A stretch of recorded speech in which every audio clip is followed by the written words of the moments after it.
স্বাস্থ্যসম্মত খাবার সবার স্বাস্থ্যের জন্যই কিন্তু অনেক উপকারী। আসসালামু আলাইকুম, সবাই কেমন আছেন? আশা করছি সবাই অনেক ভালো আছেন, সুস্থ আছেন। আপনাদের দোয়ায় আল্লাহর রহমতে আমরাও অনেক ভালো আছি, আলহামদুলিল্লাহ। আমার মেয়ে আর আমার ছেলে দুজনেই কিন্তু আমার হাতের বানানো যে ডেজার্ট আইটেমগুলো থাকে সেগুলো খুবই পছন্দ করে। আসলে সময়ের অভাবে আমি বানিয়ে খাওয়াতে পারি না। আর শুধু আমার ছেলে মেয়েও না, আপনাদের ভাইয়াও কিন্তু অনেক পছন্দ করে। কেনা জিনিস যদি কখনো বাসায় আনা হয় তাহলে দেখা যায় সেগুলো আসলে খাওয়ার পর ফ্রিজে তুলে রাখার পর সেগুলো আর কেউই খেতে চায় না। কিন্তু আমি যদি কখনো এভাবে হাতে বানিয়ে দেই তাহলে কিন্তু আমার ছেলে মেয়ে আপনাদের ভাইয়া অনেক তৃপ্তি সহকারে খায়। আসলে যে কোনো খাবারই যদি বাহিরেরটা কেনা হয় তার থেকে যদি ঘরে বানানো হয় সেটা কিন্তু দ্বিগুণ স্বাদ লাগে। আমাদের কাছে তো তেমনই মনে হয়। যার কারণে হাজার ব্যস্ত থাকার পরেও মনে হয় যে ছেলে মেয়েকে একটু নিজের হাতে বানিয়ে খাওয়াই। রান্নাবান্নার পাশাপাশি যদি একটু সময় করে নেওয়া যায় তাহলে কিন্তু এই ডেজার্ট আইটেমগুলো করে নেওয়া যায়। এগুলোতে যে খুব বেশি সময় লাগে আসলে তা না, কিন্তু অনেক সময় কাজের চাপে পড়ে হয় কি একটু শরীরের প্রতি যে একটু ব্যস্ত থাকার কারণে আসলে এই কাজগুলো করা হয় না। আমার অনেক সময় মনে হয় যে একটু অলসতা এসে যায়, তখন কিন্তু দেখা যায় হুটহাট বাইরে থেকে খাবার কিনে আনে, বলি যে এটা দিয়ে আজকে নাস্তা খেয়ে নাও। কিন্তু যখন আমার শরীর বা মন দুটাই ভালো থাকে তখন হাজার ব্যস্ততার পরেও কিন্তু চেষ্টা করি যে বাসায় বানিয়ে ছেলে মেয়েদেরকে খাবার খাওয়াই। এখানে আজকে আমি পুডিং বানিয়ে নিচ্ছি, আর আমার পুরাতন গ্যাসের চুলার আর একটা এখানে কি বলবো পাতিল রাখার যে স্ট্যান্ড থাকে ওটা দিয়েই ভিতরে আমি বসিয়ে দিয়েছি। প্রেসার কুকারেই আজকের পুডিংটা আমি বানিয়ে নিব। পুডিং বানানোর একটা বাটি আমি কিনেছিলাম আর সেটাতেই বানাই, কিন্তু আজকে আমার কাছে মনে হলো ওই বাটিটার থেকে এটাতেই বানাবো, যার কারণে এই বাটিতেই আমি বানিয়ে নিচ্ছি। এটা একটা টিফিন ক্যারিয়ারের পুরাতন বাটি, সেটাতেই আসলে বানিয়ে নিচ্ছি। আর এই তো ঢাকনা দিয়ে শিল দিয়ে দিয়েছি। তারপর এখানে এখন কেক বানাবো, তো সেই কেক বানানোর জন্য ডিম ফেটিয়ে নিচ্ছি। আর আমি যেদিন নাস্তা বানাই সেদিন দেখা যায় ছেলে মেয়ে বারবার পাশাপাশি ঘুরঘুর করে যে কখন নাস্তাটা আমার বানানো হবে, কখন তারা খাবে। আর মা হয়ে কিন্তু এটাই আমার সব থেকে বড় পাওয়া, আমার কাছে তো খুবই ভালো লাগে।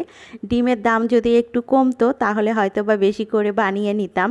ডিমের দাম কিন্তু এখনও কম হয়নি, এখনও কিন্তু 12 টাকা করেই আছে। তো সব কিছুর দাম যে কবে কমবে সেই দিনটার অপেক্ষায় আসছি যে কবে সব কিছুর দাম কমে যাবে।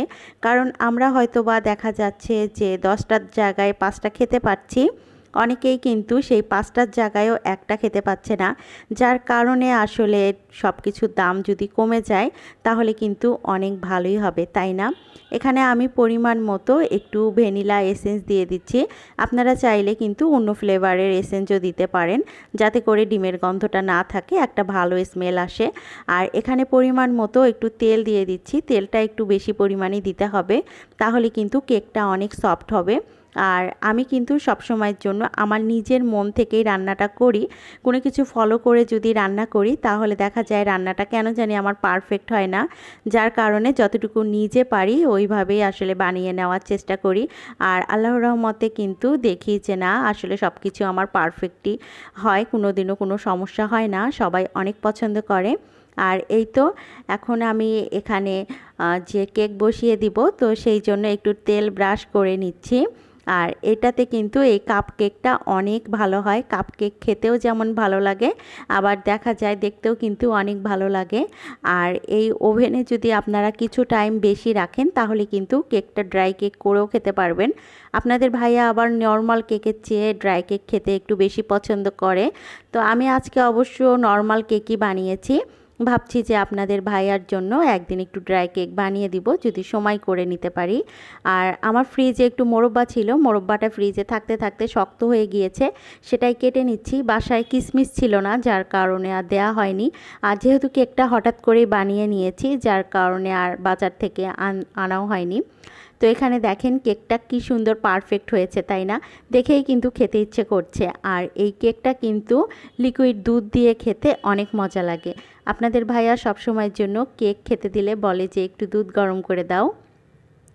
আর এই তো পুডিংটা যেহেতু গতকাল রাত্রিবেলা আমি নামানোর পর ফ্রিজে রেখেছিলাম, কারণ পুডিং যতক্ষণ সেট না হয়েছে ততক্ষণ কিন্তু আবার দেখা যায় যে আপনার এইভাবে ঢেলে নিলে নরম হয়ে যায়, ভেঙে যায়, যার কারণে ফ্রিজে কিছুক্ষণ সেট করতে রেখে দিয়েছিলাম।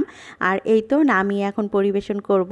তো আমার আজকের কেক পুডিং নাস্তা আপনাদের সাথে শেয়ার করলাম, কেমন লাগলো অবশ্যই জানাবেন। সবাই ভালো থাকবেন, সুস্থ থাকবেন, আমাদের পাশেই থাকবেন। আল্লাহ।